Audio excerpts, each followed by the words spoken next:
오늘부터 우리가 묵상하는 사무엘상 21장부터는 이 다윗의 떠돌이 삶이 시작됩니다. 앞절인 20장 42절을 보면 다윗이 일어나 떠났다 라고 얘기합니다. 이때부터 다윗은 어느 한 곳에 머물지 않고 못하고 오랜 시간 떠도는 10년의 광야 생활이 시작되는 것입니다. 그렇다면 광야 생활을 시작하면서 이 다윗이 제일 먼저 찾아간 곳이 어디일까요? 바로 1절에 그 답이 있습니다. 1절입니다. 다윗이 노베 가서 제사장 아히멜렉에게 이르니 아히멜렉이 떨며 다윗을 영접하여 그에게 이르되 어찌하여 내가 홀로 있고 함께하는 자가 아무도 없느냐 하니 라고 얘기합니다. 여러분 1절을 보면 노비라는 땅으로 갔다라는 것을 보게 됩니다. 노베에서 제사장 아히멜렉을 만나게 됩니다. 여러분 노비라는 지역은 제사장들의 성읍이라고 불리는 도시였습니다. 사무엘상 5장을 보면 블레 사람들에 의해서 성소가 있던 이 실로가 파괴가 됩니다. 실로가 파괴된 이후에 이스라엘의 성소 역할을 감당했던 곳이 바로 이 놉 땅이었습니다. 그러니까 이 놉은 종교적인 중심지라고 할 수 있습니다. 하나님을 예배하고 제사를 감당하던 그런 역할을 하던 곳이 이 놉이라는 땅이었습니다. 여러분 다윗이 이곳을 제일 먼저 찾았습니다.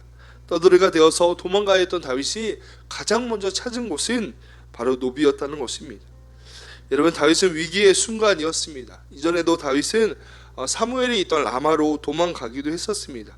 사무엘이 있었기 때문에 그것은 안전할 것이고 사무엘이 다윗을 지켜줄 것이라 생각했습니다. 그러나 사무엘도 다윗을 지켜줄 수 없었습니다. 왕의 아들이었던 요나단은 어떠합니까? 왕의 아들만큼 힘이 있는 사람이 어디 있습니까? 그렇지만 그러한 요나단도 다윗을 보호하고 지켜줄 수 없었다는 것입니다. 그 누구도 다윗을 보호할 수 없었습니다. 이때 간 곳이 바로 놉이었습니다.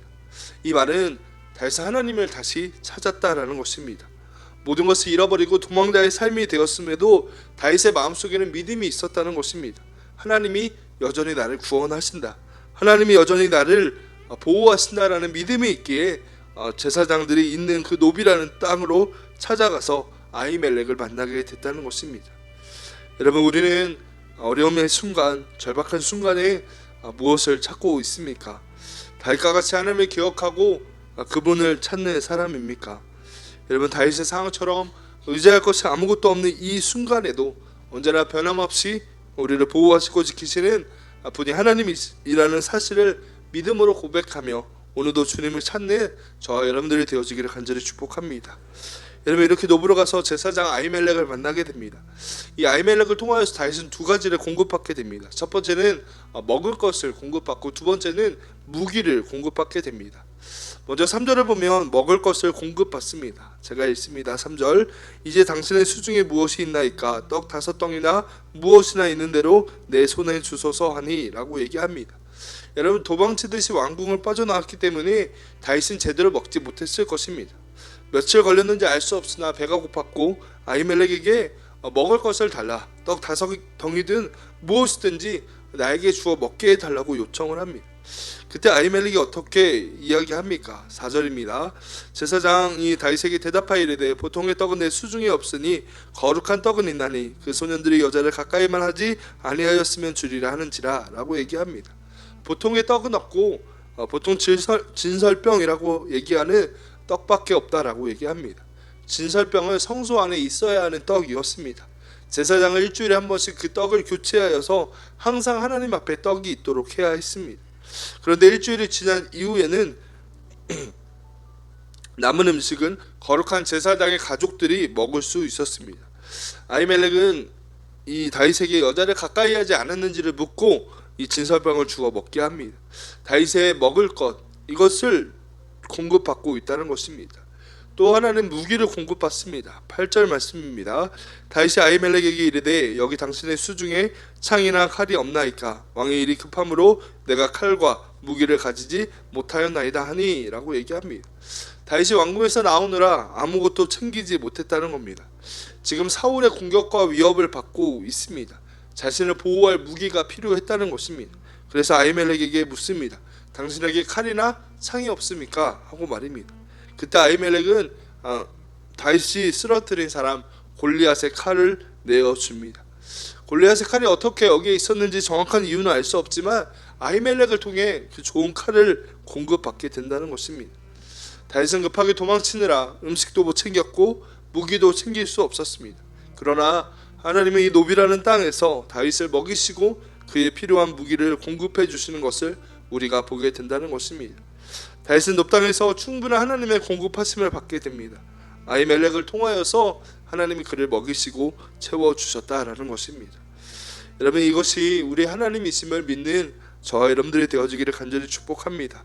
모든 것이 무너진 것만 같고 아무것도 할 수 없다고 느끼는 그 순간에도 다윗은 살아계신 하나님, 다윗 가운데 함께 하시는 그 하나님이 다윗을 먹이시고 입히시고 채워주셨다라는 것입니다.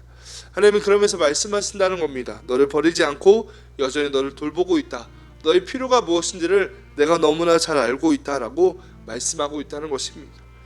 여러분, 우리의 삶에 아무것도 채워짐이 없다라고 생각되어질 때가 있다면 그럴 때라도 우리 하나님 한 번 더 신뢰하는 은혜가 있기를 축복합니다. 도망자인 이 다윗에게 하나님이 아히멜렉을 통해 채우시고 공급하셨던 것처럼 우리의 삶에도 신실하게 우리를 돌보시고 인도하시는 주님을 경험하게 될 줄로 믿습니다. 한 가지 더 주목할 것은 다윗이 또 이동을 한다는 것입니다. 10절을 보면 다윗이 높 땅을 지나서 가드 땅으로 이동하게 됩니다. 여러분, 가드가 어디일까요? 가드는 블레셋의 5민족 가운데 하나의 성읍이었습니다. 블레셋은 한 나라가 아니라 5개의 성읍이 연합된 공동체였습니다.